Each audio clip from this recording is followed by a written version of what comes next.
following this topic very closely, taking a lot of heat for it, but telling the truth regardless. Congressman, thanks so much for coming on tonight. So, it's not even a personal attack on Biden, and I certainly don't mean to be disrespectful to anyone in his present condition, but the United States, the future of the country hangs in the balance. And I don't understand how the Democratic Party can continue to support someone who's completely out of control. I think what we're seeing here, Tucker, is you're focusing on his comments about regime changes. It was not a gaffe at all. President Biden just said out loud what the aims and objectives of his administration's policies are, which is regime change in Russia, to get Putin out of power. And, they're doing so through using the primary weapons of economic warfare.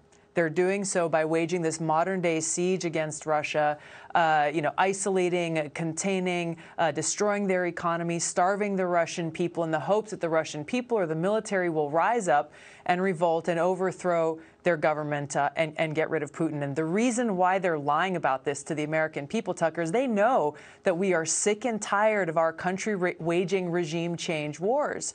We remember how costly and devastating these wars in Iraq and Libya and Syria and others have been, and we reject them wholeheartedly. So if they were to come out and tell the truth, their polls would tank even more than they already are, and their politics would suffer. And that's really where we have to... I believe you completely that clearly they want that. But what comes after? Killing people is relatively easy. Building things is really hard. So this is a real country with 140 million people living in it, huge energy reserves. Putin goes, then what? Have they thought that through? I mean, the answer to that is clearly no. And this isn't just my opinion. We have history to look for to the answer to this question. In every one of these regime change wars, we've seen how the answer to the question, what happens next? Who takes charge after you topple that dictator? What weapons will they have under their control? They never have an answer to that question. And what we're seeing play out before us is following that exact same track record, only more dangerously so, because the American people are smart enough to know that a regime change war against a nuclear-armed Russia is very different from any other that's been waged before and will result in disastrous consequences that go beyond anything we could even imagine. Yeah.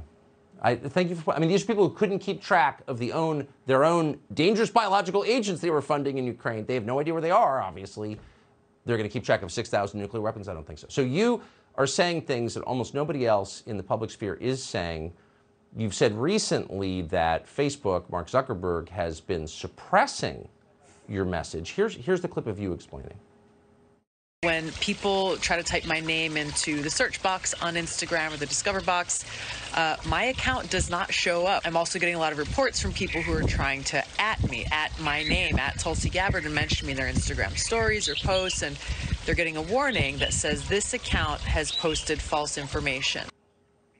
So we're fighting for freedom in Ukraine, but we can't speak freely in this country? That's kind of the conclusion I'm coming to?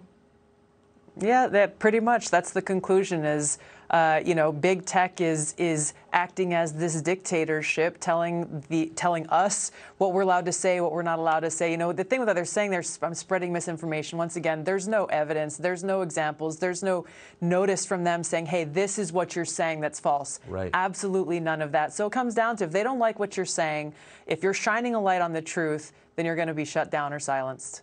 Yeah, well, I'd like to have some freedom here. I think that would be our first concern. Yeah, I agree.